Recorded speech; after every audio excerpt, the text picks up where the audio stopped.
Police probing circumstances that led to murder of man during live stream on social media platform over the weekend. Police are probing the circumstances that led to the murder of a man during a live stream on a popular social media platform over the weekend. Dead is Xavier Fogon, popularly known as Nyagong. Reports from the police are that about 9:15 p.m. on Saturday, he and another were outside of his home on Panton Lane in Old Harbour, St. Catherine, when two men on foot approached them. The men reportedly opened gunfire, hitting him in the head and upper body before escaping on foot in the area. A man who was beside him during the incident escaped unharmed. Police were alerted to the scene and he was transported to hospital where he was pronounced dead upon arrival. A motive had not yet been established for the murder. Investigations are ongoing. Movado shows support for his son Dante Brooks. Movado shared a photo of himself and his son Dante Brooks, who is currently serving a life sentence for murder. Posting via his verified Instagram account, Movado captioned the photo with "my son," followed by a single heart emoji. In the comments, notably industry figures such as popular Stephen DeGenius, Bling Dog, joined the social media user in offering messages of encouragement. Dante Brooks, who was 18 at the time of sentencing, was convicted in 2021 of murder, illegal possession of firearm and arson. He will serve 22 years before being eligible for parole. Police appeal for public vigilance, comment cops in Spalding clash with gunmen. Assistant Commissioner of Police Calvin Allen has reiterated an appeal to business people and citizens to be vigilant during the Christmas season. Allen, who is in charge of the Police Area 3 comprising Clarendon, Manchester and St. Elizabeth, stressed the need for people to be more cautious. To all business persons, we are reminding everyone that this is a Christmas season, so whether a business person or an individual going about their own personal shopping, engaging with the ATM machine, or doing large withdrawal of cash, we want for you to be on the alert, he told journalists in response to a question at the scene of the armed robbery turned shootout in Spalding on Sunday. Four alleged gunmen were apprehended by the police after an over 2-hour standoff and barricading at a supermarket. A policeman was also shot and wounded in the incident. ACP Allen said the police have increased their numbers on the streets. This situation, though, highlights the fact that, as we have promised, we will be out there in our numbers, in all shapes and form, to offer the needed protection to the public, but at the same time, we are encouraging all business operators to be more vigilant in terms of how they operate and to engage with local officers when you have large cash to be transferred or to be removed to a particular area. We are ready to give that sort of support, he noted. He also praised the police team that responded to the incident in Spalding. It is high commendation to the men. They are naturally putting in play the training that they have received and continue to receive from over various tactical departments, he noted. We just want people to understand that when we speak about the JCF and our commitment to law, order and security, we mean what we say and we're going to ensure that we give of our utmost best to protect the public, he added. 4 firearms, including an AK-47, were seized in the following incident. We are reminding everyone that this is the Yuletide season. So whether it is a business person or whether it is an individual going about their own personal shopping, engaging with ATM machines or doing large withdrawal of cash, we want for you to be extremely alert. We will be out here in our numbers in all shapes and form to offer that needed protection to the public. But at the same time, we are encouraging all business operators to be very vigilant in terms of how they operate, to engage with local officers when you have large cash to be transferred or to be removed to a particular area. We are ready to give that sort of support. Indeed, it is high commendation to the men. They are naturally putting in play the training that they have received and continue to receive from our various tactical departments. And so we just want people to understand that when we speak about the JCF and our commitment to law, order and security, we mean what we say, and we are going to ensure that we give of our utmost best to protect the public. Policeman among six charged by Mocha over scam of elderly NCB customer.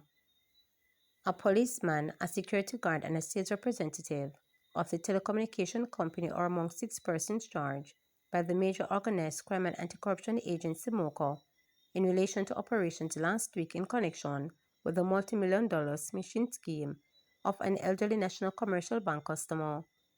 Police Constable Marlando Road 35 of Sunrise Crescent for past Clarendon, 27-year-old security guard Shamar Carmack of Manor View, Kingston, and 26-year-old Kimura Peters, a floor representative of Box Common, Clarendon, were all charged with breaches of the Proceeds of Crime Act and the Larceny Act on Friday, December 6, following their arrest between Tuesday and Wednesday last week.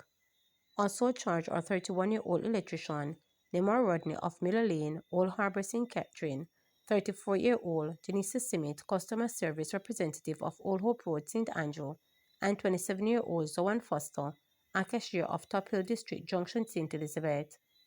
Foster was slapped with an additional charge of facilitating the use of criminal property. According to Major Bassett Jarrett, Director of Communications at MOCA, the six persons are suspected to be part of a wider cyber-enabling crime group, and their arrest and charge demonstrates the agency resolved to dismantle and disrupt organized criminal enterprises. The six are to appear in Kingston and St. Andrew Parish Court on Wednesday, December 11. Mocha had reported that the senior citizen was the victim of a scam, which is a cyber attack that uses fake mobile text messages to trick persons into downloading malware, sharing sensitive information, or sending money to cybercriminals. The attacks are alleged to have taken place in March last year.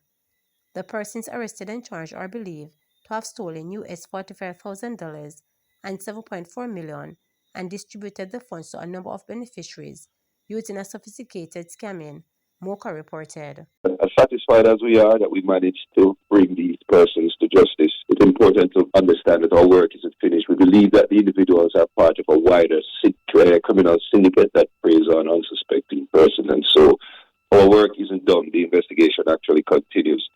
I'd like to add to that. I think that the arrest and charges last week demonstrates not just MOCA's resolve to dismantling organized criminal networks, but also our capacity to do so.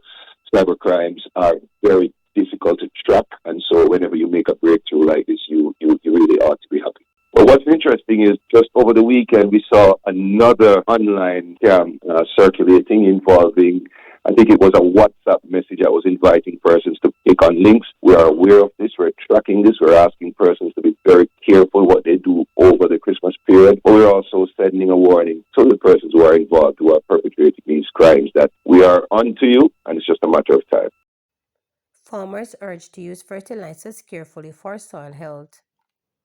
The Agricultural Land Management Division of the Ministry of Agriculture, Fisheries and Mining is urging farmers to be careful how they use fertilizers for plant development. The call comes as the division focuses on sustainable soil management practices, which include educating farmers on the dangers of over-fertilization. Senior agricultural chemist at the division, Aldane Garden, told reporters that over-fertilization can do as much damage to the soil as other threats, including soil erosion. Some farmers who are not investing in precision agriculture might just believe that the correct thing to do is to fertilize, but it indiscriminately used can contribute to soil degradation, he stated. Other factors such as climate change can negatively affect the soil by damaging important microorganisms in the soil. The ripple effect could result in compromising food system by damaging the plant and jeopardizing food security. Users can over-fertilize, as you might have an abundance of what is already there in the soil. There are other issues on the physical level, such as soil compaction, that may exist, but over-fertilization might be one of the major threats, Garden stated. Other threats to the soil include soil pollution, which can result from industrial activity. That also goes back to how we sustainably preserve our environment, and in this case, particularly the soil. But I think the major threat right now, from an agricultural perspective, is the potentially over-fertilization. We're not talking about soil tests seriously to guide our fertilizer application habits in Jamaica, Garden lamented. The ALMD, a division within the Technical Services Director of the MOAFM, is committed to promoting soil health as a cornerstone of sustainable agricultural development in Jamaica. As part of its mandate, this work is to improve soil fertility, advocates for best practices in land use, and fosters the sustainable management of agricultural resources. Through these efforts, the division aims to contribute to Jamaica's long-term agricultural sustainability and environmental health. Remember to subscribe, like, share, and click the notification bell for daily updates.